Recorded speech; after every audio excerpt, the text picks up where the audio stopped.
वह हिसार में बीजेपी जिला कार्यकारिणी की बैठक का आयोजन किया गया है। बैठक में पूर्व वित्त मंत्री कैप्टन अभिमन्यु ने शिरकत की है।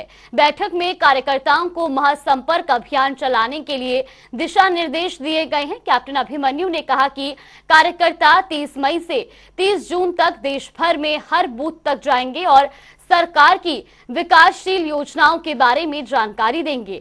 तो वहीं कैप्टन अभिमन्यु ने विपक्ष पर तमाम चीजों को लेकर निशाना साधा है। उन्होंने कहा कि विपक्ष अपनी कमजोरियों को छिपाने का काम कर रहा है। वहीं नारनौंद के विकास पर भी कैप्टन अभिमन्यु ने चिंता जताई है। उन्होंने कहा कि जनता की पीड़ा में पीड़ा है। देश भर में भारतीय जनता पार्टी ने आदरणीय नरेंद्र भाई मोदी जी भारत के प्रधानमंत्री के रूप में 9 वर्ष का कार्यकाल पूरा करने जा रहे हैं। उस उपलक्ष्य में एक उत्सव के रूप में, लोकतंत्र के उत्सव के रूप में और संगठन के उत्सव के रूप में मनाने का फैसला किया है। 20 मई से लेकर 30 जून तक पूरे भारतवर्ष में, हर राज्य में, हर जिले में, हर मंडल में, हर गांव और कॉलोनी बस्ती में, हर बूथ तक भारतीय जनता पार्टी का कार्यकर्ता मोदी जी के नेतृत्व में भारतवर्ष में जो पिछले 9 सालों में काम हुए, उन कामों को लेकर के जनता के बीच में जा कर के और फिर से एक जनसंपर्क करते हुए जनता में भारतीय जनता पार्टी की विचारधारा को लेकर के देश और प्रदेश में भाजपा को मजबूत करने का काम करने वाला। देखिए, उनके दावे में किसी भी प्रकार का कोई उसका मायने नहीं है। वो अपनी ही पार्टी को ख़त्म कर चुके हैं। अपनी ही पार्टी के अंदर उन्होंने लोकतंत्र को पूरी तरह से तहस नहस कर दिया।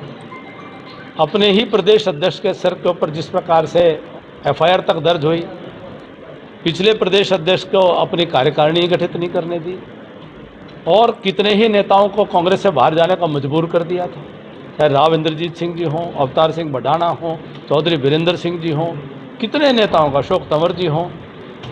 और वहीं वो उनका जो पूरा राजनीति है, 10 साल का जो हरियाणा सरकार का उनके समय का कार्यकाल है, वह हरियाणा की जनता के लिए एक बुरे सपने जैसा है, एक दुस्वप्न जैसा है। हरियाणा को असंख्य हाथों से लुटवाने का काम किया। क्योंकि भारतीय जनता पार्टी ने कर्नाटक चुनाव में भी बहुत अच्छा परफॉर्मेंस किया है। जो 5 साल पहले मत प्रतिशत था, आज भी वही मत प्रतिशत वो कायम रखा है। अपने आप में 9 साल केंद्र सरकार के, 5 साल राज्य सरकार के, और उसमें मत प्रतिशत कायम रहा, तो यानी कि कर्नाटका की जनता का विश्वास भाजपा में है।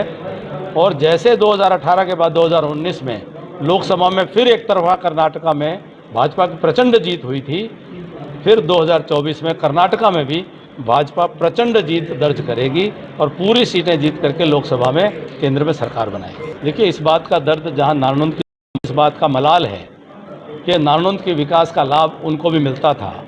वो नारनौंद की जनता को जो दर्द और पीड़ा है, वो एक वो पीड़ा मेरी भी है। और आज हमें इस बात की निश्चित तौर पर तकलीफ होती है कि हमारे यहाँ जिस प्रकार से शिक्षा के, स्वास्थ्य के, सड़क के, पानी के, बिजली के, सिंचाई की व्यवस्थाओं के और रोजगार की संभावनाओं के जो वातावरण बन रहे थे, तो आज कहीं ना कहीं उसके ऊपर ब्रेक लगा है। और इस बात की पीड़ा और दर्द है और ईश्वर ने समय दिया, उसकी पूर्ति करें।